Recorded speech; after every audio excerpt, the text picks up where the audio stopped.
Hola, soy Fernando Sabater. Hoy les invito a recorrer la biografía y los lugares de una de mis preferencias literarias, Pío Baroja.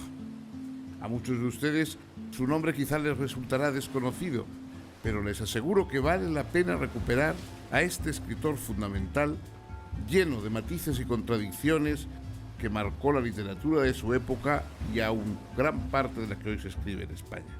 Siguiendo los rastros de su vida, también conoceremos los hermosos paisajes del País Vasco, la ciudad de San Sebastián y la bohemia del Madrid de principios del siglo XX. Acompáñenme en este viaje.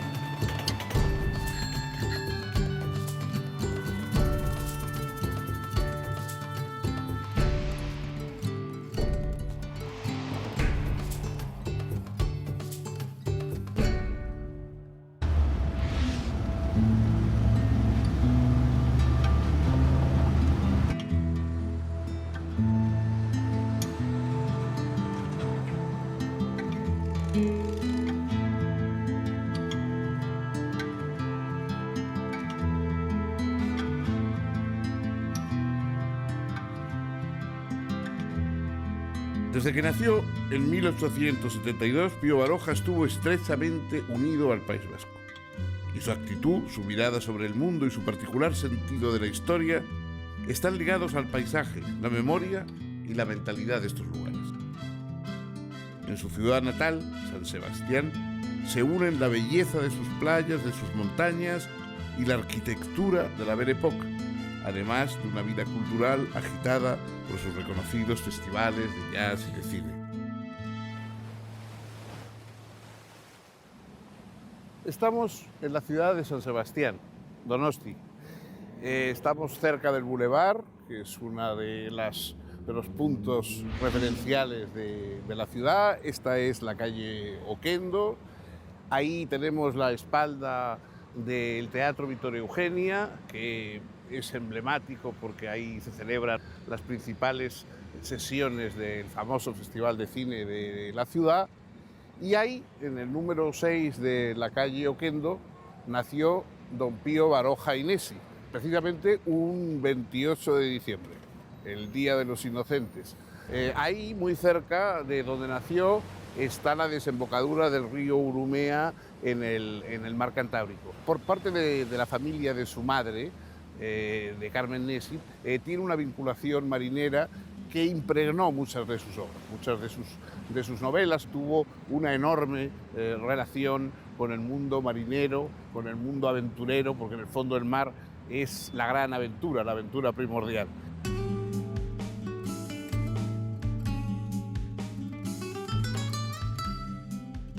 Aquí podemos ver el carácter recio de Pío Baroja en un busto que se alzó frente a su casa natal. Tiene algo fascinante este escritor. La extensa autobiografía de Baroja, que tiene 7 tomos, es un documento esencial para conocerlo, pero también, como dice Eduardo Mendoza, para malinterpretarlo.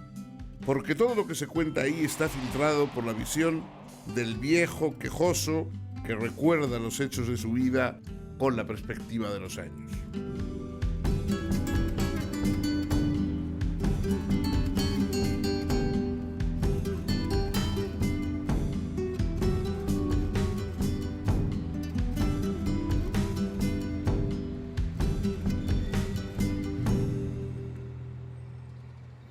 El actual ayuntamiento de San Sebastián fue un gran casino.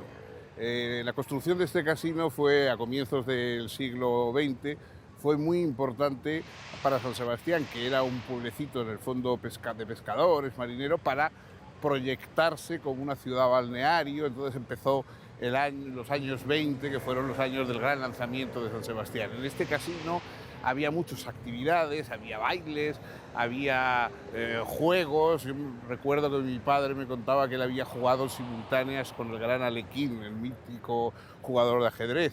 Mata Hari, la famosa bailarina y espía, vino aquí y actuó poco antes de de ser detenida y fusilada por espionaje. Y en fin, ha habido muchas figuras conocidas, tiene mucha historia. A partir del franquismo, de la guerra civil, Franco prohibió el juego, entonces esto ya dejó de ser un casino y se convirtió pues, en ayuntamiento, ¿no? Pero bueno, guarda todavía el aire del pasado. Pío tuvo 3 hermanos. Darío, enérgico y extrovertido, que murió en plena juventud en 1894 de tuberculosis.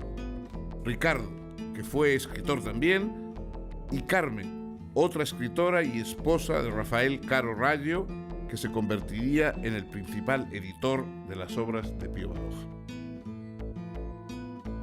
El padre de Baroja, Serafín Baroja y Zornoza, era ingeniero de minas, pero también fue un hombre de cultura intelectual que participó mucho en la vida intelectual de San Sebastián, de Guipúzcoa, publicó también libros y probablemente influyó en la vocación intelectual de su hijo.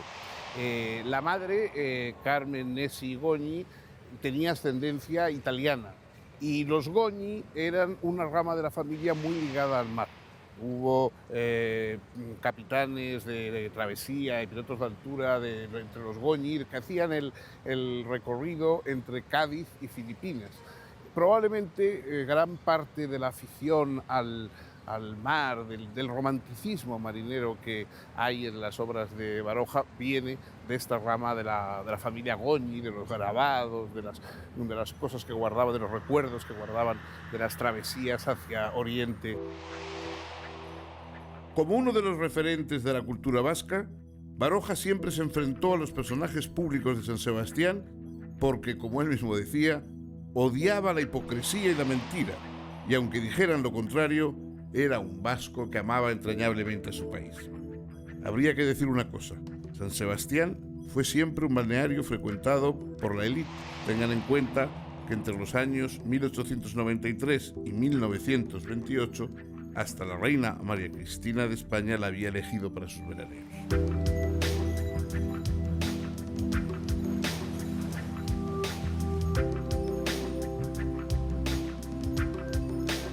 Estamos en la famosa playa de la Concha, que está considerada como la playa urbana más bonita de toda Europa.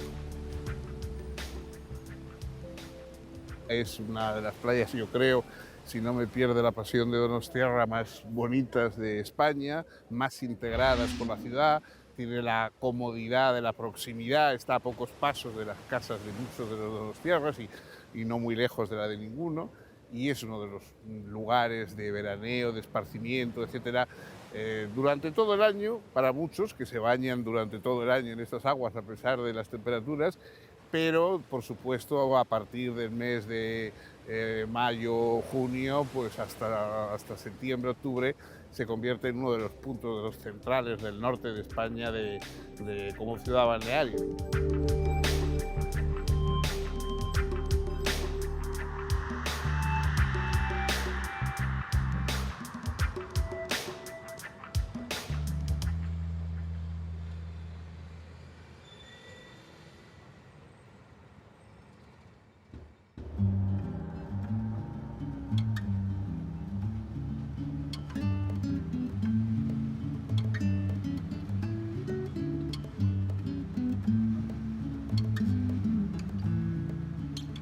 Pío Baroja estuvo siempre muy ligado al País Vasco.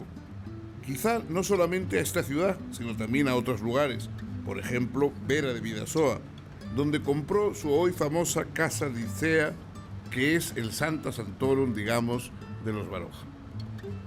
Nos despedimos de San Sebastián y por un paisaje de un verde intenso viajamos en auto hasta Vera de Bidasoa, una de las 5 villas en la montaña, ubicada a 75 kilómetros de Pamplona.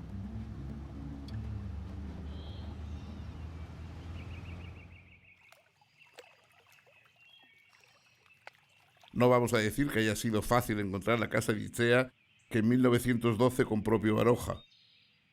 Pero en fin, después de muchas vueltas por un pueblo bellísimo rodeado de montes, llegamos a la casa en la que el escritor vivió tantos años.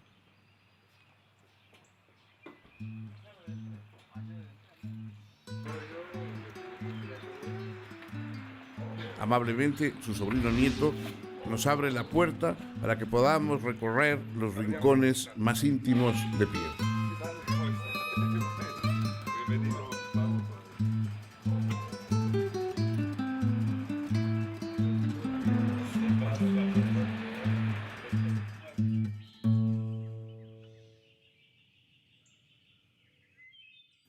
Bueno, pues aquí Esta es la habitación verde, ¿verdad? Exacto, le llamamos el cuarto verde y es donde están los recuerdos de, Más bien de los marineros. marinos, de los marinos de la familia, de los Goñi, de la rama Goñi.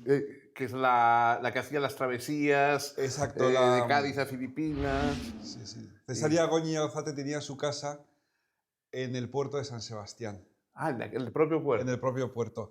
Y ahí tenía todos los recuerdos de sus tíos y de sus parientes, los marinos. Ajá. Ahí hay unos daguerrotipos de ellos.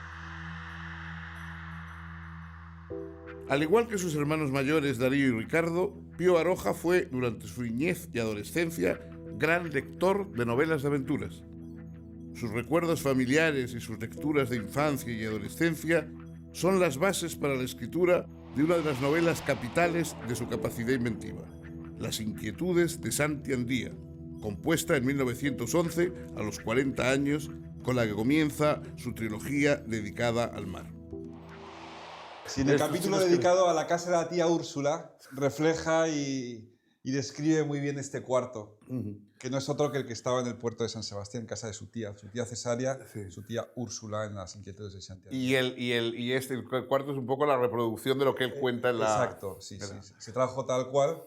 Por cierto, este año es 100 años de Las inquietudes de Santi Andía, año 1911. 11, ah. Este es el barco, la fragata la Bella Vascongada, que hacía la ruta a Filipinas desde Cádiz. Y entonces, pues, después de una tempestad, pues encargaron a hacer la que probablemente estuvieron a punto de morirse ahogados todos. Todos, claro, fíjate, porque más menuda... Pues como recuerdo se debía hacer este tipo de... Claro, porque esto era anterior al canal de Suez, o sea, Sí, sí, tenían, sí, que, claro. tenían que bordear África y Sí, pasar sí. el cabo con todas las tempestades. Exacto, y todo esto, sí, era...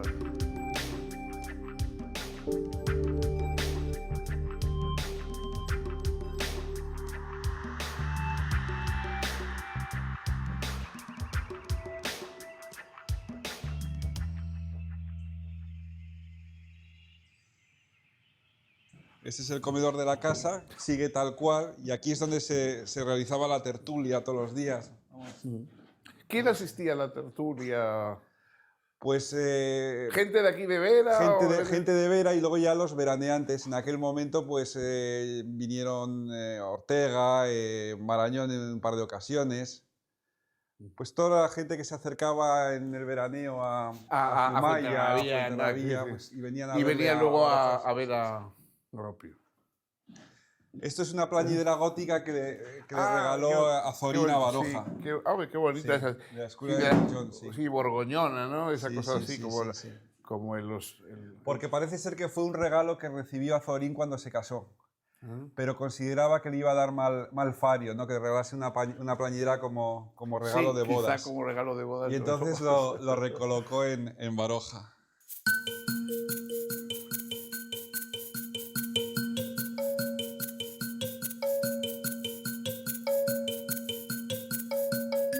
Esta sala fue el dormitorio de Ricardo Baroja, el hermano pintor, el pintor de Pío Baroja. Ahí, ese es el... Y entonces cuando falleció, mi padre y mi tío quisieron hacer un pequeño homenaje y pusieron todas sus una cosas. Representación de su obra, ¿no? Desde uno de sus primeros cuadros, con 14 años, ya hasta los muy tardíos, cuando ya había perdido el ojo y pintaba prácticamente a ciegas.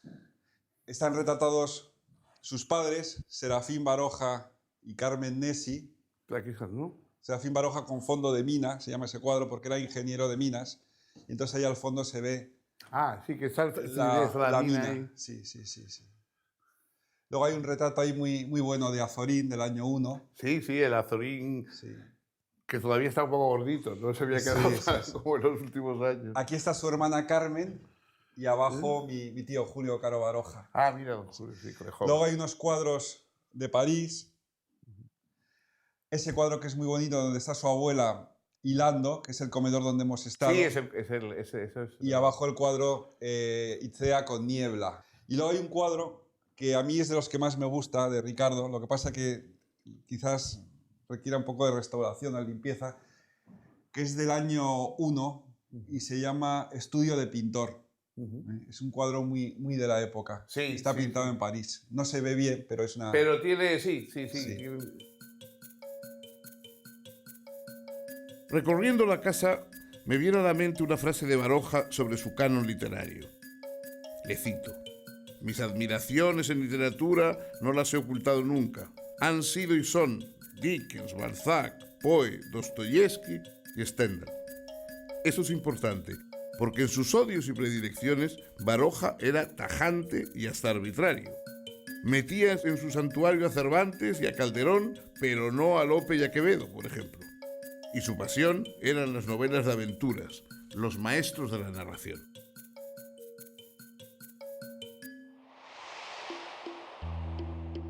En 1900 publicó Baroja su primer libro, Vidas sombrías, una recopilación de escritos diversos, y ese mismo año la primera novela, La casa de Aizgorri, con la que inició su trilogía Tierra Vasca. Baroja ordenó su obra por ciclos narrativos, trilogías principalmente, pero también tetralogías o series incluso más amplias. Una de las trilogías más conocidas, que es La lucha por la vida, donde están La busca, Mala hierba y Aurora roja.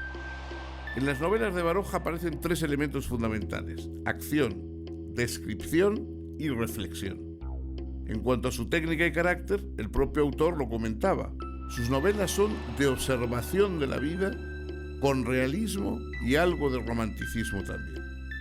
Un estilo sobrio, directo, de múltiple y vigorosa eficacia expresiva. También fue un asiduo y polémico colaborador de los periódicos y las revistas de su época. Es decir, su obra es enorme. Fíjese que solo sus memorias se publicaron en 7 volúmenes bajo el título de Desde la última vuelta del camino.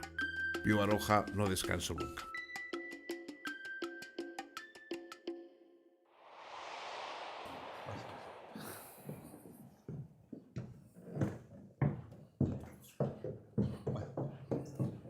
Aquí un retrato de Alicia Iturrioz, la mujer de Macarrón. Ah, Un mira, retrato muy don bonito de Julio, mi tío hombre. Julio, sí. Muy bien, está don Julio aquí, ¿eh? Sí, está en un sitio Muy estupendo. bien. Está estupendo ahí. Aquí entramos en la biblioteca de la casa de siempre, era la biblioteca de Baroja. Digo la de siempre porque luego en los años 60 y 70 se amplió con la planta de arriba. Con la de... Y ahí están claro. los libros de Julio. Sí. Pero bueno, esta es la biblioteca de don Pío. de Baroja, donde vamos a entrar ahora. Vas Fernando. Y aquí a la izquierda Esto es... está el escritorio, ¿eh? Que es donde solía trabajar más a gusto. Ese es el escritorio de Baroja. Pío Baroja. Y esta biblioteca tiene varias singularidades. Hay una colección muy buena sobre los viajeros románticos y sobre los viajeros que vinieron a España en el 19. Ocupaba más o menos toda esta zona y aquella de allí. Visiones sobre España. Sí, leyenda. Guías. Que él lo manejó mucho Sí, para sí. para las novelas, ¿no? Porque todo esto es... Luego hay una sección vasca en esta zona, de libros sobre el País Vasco, esta parte de aquí. Cancioneros, geografías, libros clásicos. Razas malditas. Sí, sí. Michel, de los orígenes del pueblo. Estos son la sección de... con todos los libros que tenía de brujería, que tenía una... Aparece luego en La Dama de Urtubi y en los relatos que tenía don Pío con fondo de brujería. Yo creo que quizá La Dama de Urtubi sea el más bonito, Las brujas de Zugarramurdi. Y luego, claro, a partir de esto, don Julio Caro Baroja escribió el libro famoso Las brujas y su mundo, que es quizá el mejor estudio de la brujería en el País Vasco que Bueno, y en España en general, porque es una obra muy general, aunque está centrada aquí, ¿no? Y luego hay unos libros, bueno, muy singulares, piezas únicas o casi únicas, por lo menos. Por ejemplo, aquí hay una botánica de Fuchs. Creo que hay solo 2 o 3 en el mundo, totalmente dibujada a mano. Fíjate. Es una de las joyas de la casa. Sí, que eso es como casi como Sí. los códices miniados Sí, de los, sí, de sí, los, sí. de Al los final- antiguos monjes, ¿no? Al final están retratados los dibujantes y se conoce que un anterior propietario, antes de que llegase a esta casa, algún niño se dedicó a pintarles anteojos. Fíjate. ¿Eh? Habéis visto, ¿no? Sí, sí. Y apuntarlo por encima. El Fuchs, la botánica de Fuchs.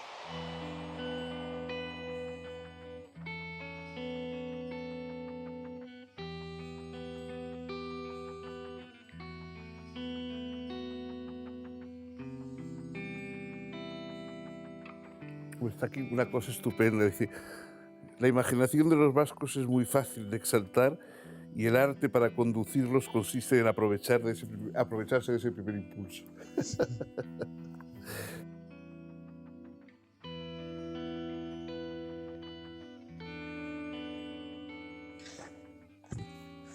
Este es un manuscrito de Baroja, inédito, que vamos a publicarlo dentro de un mes. ¿Ah? Los convencionales humoristas. Esta es la letra.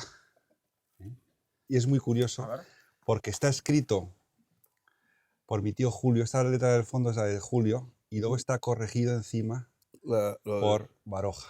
Sí. O sea, se conoce que ya es un libro muy tardío y en el que Ya le él le le ayudaba. Pero esta letra es la de Baroja. Es un sainete. O sea, que es como teatral. Sí. Y lo vamos a sacar dentro de un mes. Los convencionales humoristas. Pasa en un pueblo de la frontera, el otro lado de la Muga, en plena época del terror. Ah, del terror de la Revolución. De la Revolución Francesa, sí. Al principio no sabíamos bien qué era, pero es indudable que está firmado por él. Sí, claro. Sí. Y esta es su letra. Porque no figura, no No, tenéis es la voz de Julio tampoco. no está documentado en ningún lado. Qué curioso, ¿no? Fue una donación que nos hicieron hace unos años, en el 2006. Vino un señor, intentó saber cómo saldría de casa, pero bueno. Pío Baroja tenía múltiples intereses. Quizá lo más apasionante de Baroja sean sus contradicciones, sus amores y sus odios. A la vez anarquista y amante del orden, Pío Baroja se manifestó independiente y sin tapujos, libre de juicio y de expresión. Su actitud ante la vida, reflejada en sus novelas, es pesimista y negativa, contradictoria y paradójica, pero siempre sincera. Tras una primera apariencia de aspereza yace un fondo de ternura bondadosa, asistida por una aguda inteligencia irónica. Los caminos de la existencia de Baroja lo llevaron a conocer diferentes estratos de la sociedad, diferentes realidades, y precisamente es esa contradictoria existencia lo que Baroja aborda en sus libros.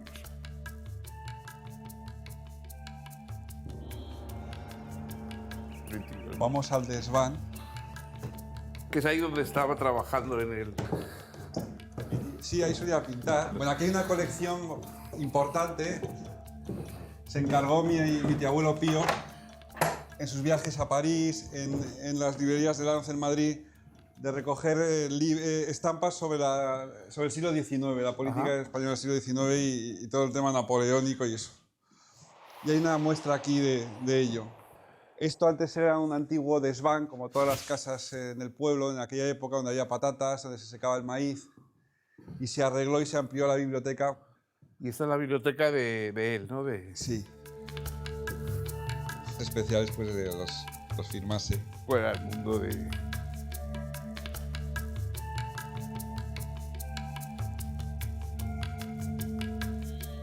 Luego aquí hay una sala, que es la sala amarilla. Esta sala estaba en la casa de esa señora, que era la viuda de don Matías Lacasa, el que introdujo la barra de pan en España. Ese cuadro está pintado por Gisbert, y de ella, de la tía Juana, que así se llamaba, heredaron la panadería. La de Viena. Que está en Viena, esquina Capellana, calle Capellana. Y de ahí le cayeron todas esas bromas acerca de que era un escritor con miga, porque tenía... Exactamente, tenía mucha miga, decía. Siguiendo los pasos de Pío Baroja, conocimos la ciudad donde nació San Sebastián y también su casa de Vera de Bidasoa, su biblioteca y el escritorio donde escribía.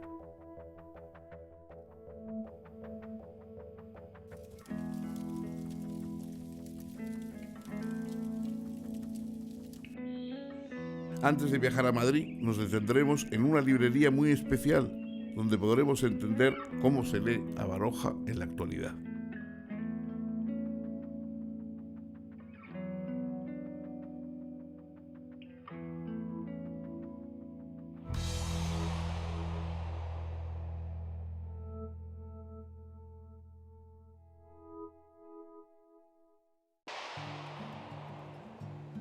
Como se habrán dado cuenta, soy un ferviente admirador de la obra de Pío Baroja. Un hombre que combinó periodismo, narrativa, ensayos, crónicas, teatro, una obra monumental que supera los 60 títulos. Antes de viajar hacia Madrid, quiero detenerme en la librería Lagun, un lugar que les recomiendo si alguna vez pasan por San Sebastián. Me gustaría saber si Pío Baroja todavía es leído en la actualidad y si es así, ¿de qué manera? Aquí me encuentro con Ignacio Latierro. Hombre, Fernando, ¿qué tal? ¿Cuánto bueno por aquí? ¿Cuánto tiempo? La primitiva librería Lagun estaba situada en la Plaza de la Constitución, en pleno centro de la parte vieja de Donostiarra, en la antigua imprenta de los Baroja. Durante la época del franquismo, pues fue un punto de referencia y de resistencia, y se conseguían pues obras de las que a veces no se conseguían en otros lugares. Era un sitio donde había una serie de tertulias, de encuentros entre gente pues de la intelectualidad y de la sociedad antifranquista. Era una librería que fue cerrada en diversas ocasiones, pero la librería siempre ha mantenido ese perfil a la vez comprometido con las luces, con la ilustración, con la cultura, con la literatura y también con la libertad y con el civismo democrático. Y bueno, ¿quién mejor que Ignacio Latierro, que es el dueño y el corazón activo de la librería, para hablar un poco? Hombre, yo tengo curiosidad por saber ahora, en este siglo XXI en que estamos, ¿qué posición tiene Baroja? ¿Qué salida tiene? ¿Sus libros despiertan curiosidad? He visto que hay algunas ediciones, hubo una edición muy bonita de La Dama de Urtubio recientemente. ¿Qué tiene? Hombre, yo creo que Pío Baroja seguramente es el clásico español del siglo XX, del XIX-XX, más editado y seguramente más seguido todavía, ¿no? En fin, los tiempos en que corren, esto no quiere decir que se convierta ni en bestseller, Sí, el bestseller, ni tal, pero bueno, sí que hay una cosa que es muy importante, y es que prácticamente toda su obra, tanto en una edición de obras completas como en los tomos sueltos, en una edición además muy bonita de Carlos Rasio, hecha por los herederos de Pío Baroja, donde, aunque hay alguna ausencia, pero prácticamente toda su obra está a disponibilidad del autor. Hay otras cosas, los libros más utilizados o de más recomendados escolarmente también. También, eso es el caso, yo que sé, de la trilogía de La Busca o de... El Árbol de la Ciencia. El Árbol de la Ciencia, el más tal, pero también los más clásicos, ¿no? Zalacain o Las Inquietudes de Santillandía, tienen ediciones en bolsillo, algunas ediciones con comentarios. Madrid.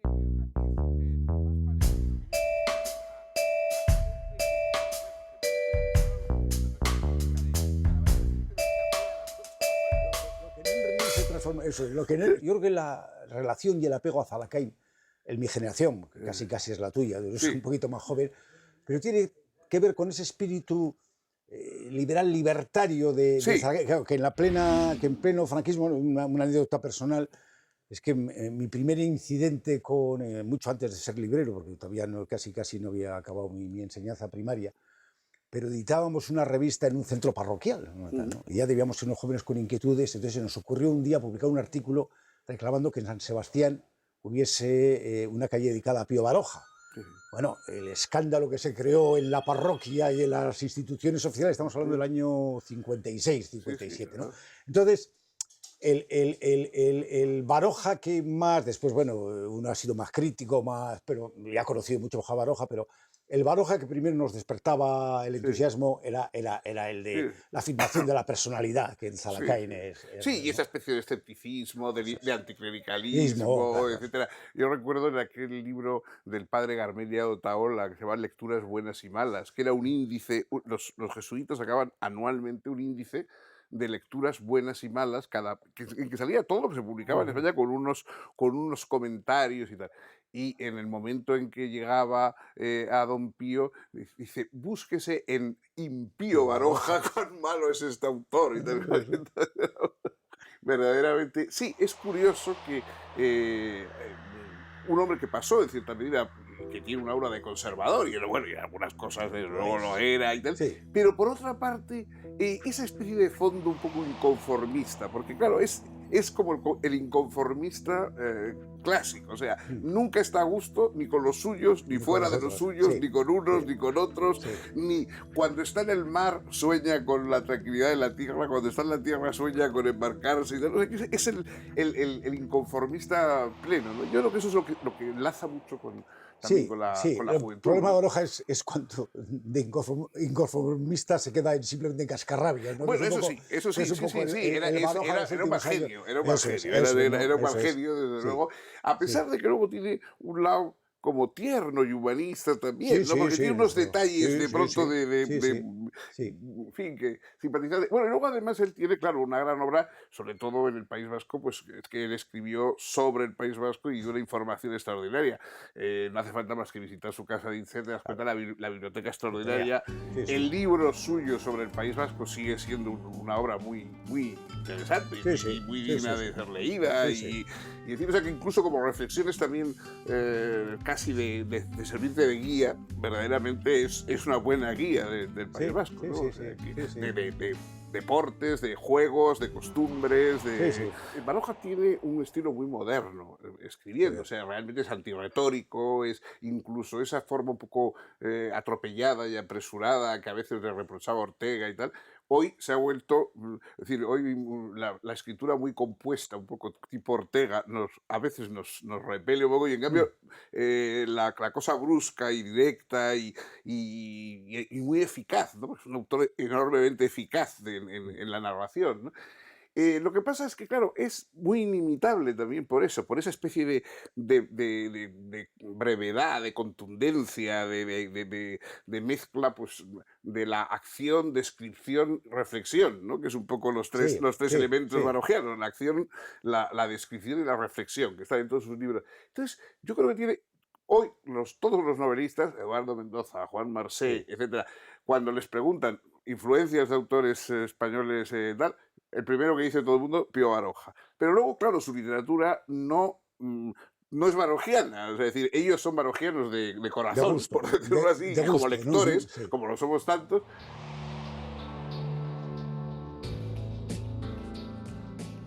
Terminamos así nuestro recorrido por la infancia y la época de aprendizaje de Baroja y viajamos hasta Madrid, una ciudad que le provocó una profunda impresión al escritor, que supo retratarla en sus novelas. Allí, siguiendo los pasos del entrañable Baroja, vamos a conocer una famosa panadería.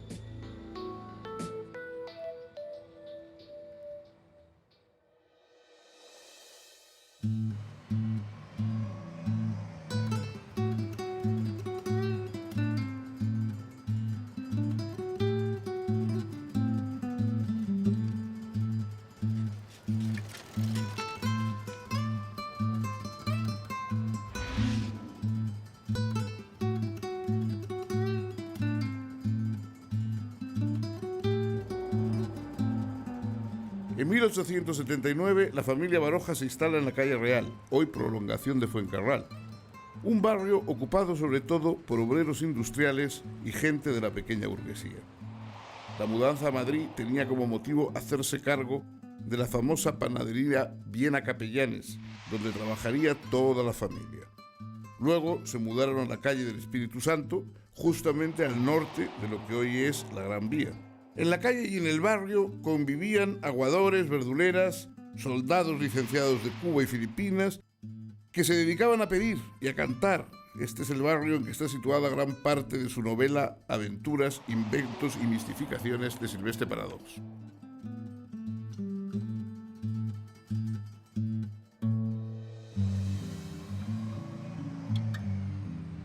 Cuando una de las tías de los hermanos Baroja, de parte de los Nessi, le propone a Ricardo, que era pintor de vocación y bibliotecario de profesión, hacerse cargo de la panadería Viena Capellanes, una panadería que gozaba del prestigio de haber introducido en España el pan de Viena, este Ricardo pensó en sumar a su hermano Pío, que deseaba convertirse en escritor, pero no tenía un ingreso de dinero fijo, y así repartirse el trabajo para vivir sin agobios y disponer de tiempo libre para sus aficiones. Y de este modo Pío se fue a Madrid para dedicarse a la panadería y comenzar su vida, como recordaría en sus memorias, de industrial.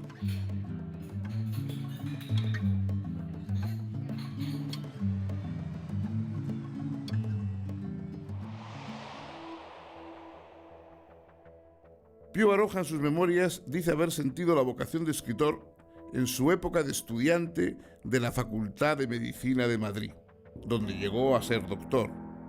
Quizá nunca sea tan penetrante la mirada de Baroja como en lo referente a la salud y la enfermedad. Sobresalía por su importancia el Hospital General, triste ejemplo de todos los defectos de la sanidad madrileña. Lo curioso es que el escenario que inspiró varias de las ficciones de Baroja es hoy en día el Museo Reina Sofía, donde, entre otras grandes obras de arte, se puede ver al Guernica de Picasso. Sigamos este apasionante recorrido de la geografía de la vida de Baroja y iremos ahora en busca de la bohemia madrileña.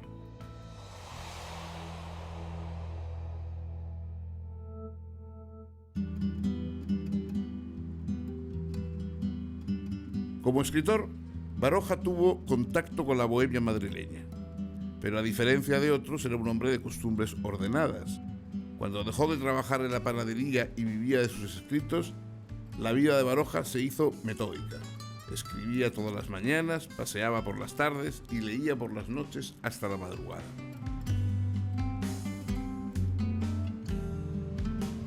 Madrid en el siglo XIX fue el centro geográfico del pensamiento de la generación del 98. Y los cafés, como el Café Gijón, eran los principales lugares de reunión de este grupo de pensadores y escritores a los que eran asiduos, como recuerdan los historiadores, personajes como Pío Baroja, Unamuno, Valle Inclán, Antonio Machado y también Azorín, entre otros.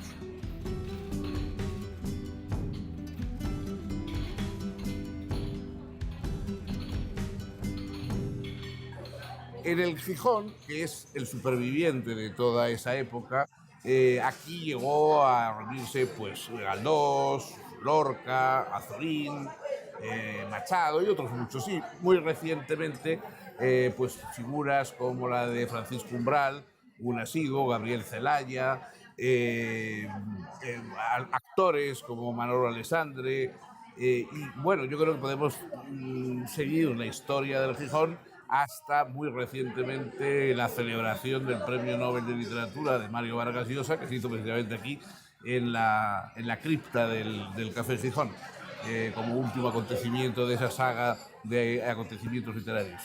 Hoy digo es el Café Gijón el que permanece activo y bien activo. Mariano, usted que lleva tantos años aquí en el Café Gijón, tanto en la barra como en la sala, ¿cómo ha visto el mantenimiento? ¿Qué público sigue teniendo el Gijón actualmente? Bueno, pues público de todas las clases, literarios, poetas. ¿Sigue habiendo alguna tertulia fija, más o menos, algún día de la semana, o eso ya...? Bueno, hay una tertulia, lo que pasa que ya quedan pocos. Queda Álvaro de Luna, Manuel Vicente viene de vez en cuando, y luego pues... Esta es la tertulia de Manolo Alessandre. Y así de las personas que usted habrá conocido, claro, en estos años tantas, ¿qué personalidad literaria le ha marcado a usted, o por lo menos recuerda a usted mejor por cualquier característica? Hombre Umbral, Sí. el Pérez Reverte también. Ah, Arturo también ha venido aquí. Viene de vez en cuando. Ajá. Y Manuel Vicente también. Bueno, Umbral tiene también un libro precisamente que se titula Cuando llegué al Café de Gijón, o sea que también específicamente habló del Café de Gijón. Para él venir de Valladolid a Madrid fue venir al Café de Gijón.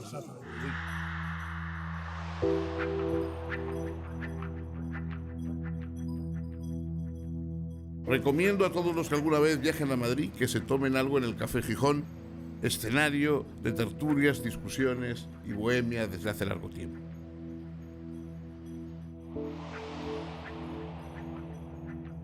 La carrera literaria de Baroja se prolongó más de 50 años, en los cuales tocó todos los géneros: periodismo, cuentos, ensayos, crónicas, teatro, memorias y novela.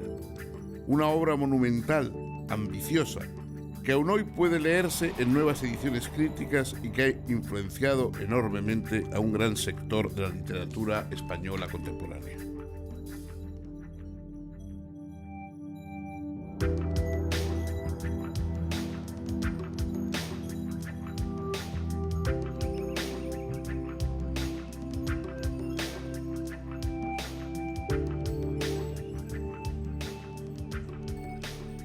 Al final de su vida, Baroja se levantaba al amanecer y daba un paseo por el Parque del Retiro.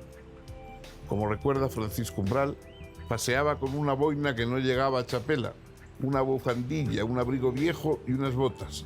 Por cierto, que la derecha se le torcía hacia adentro, pues era uno de esos hombres de pisar un poco simiesco que esconden levemente la punta de un pie. El paseo por el Retiro era pensativo y pesimista, solitario. Luego, al caer la tarde, recibía a sus amigos y curiosos en su casa de la calle Ruiz de Alarcón.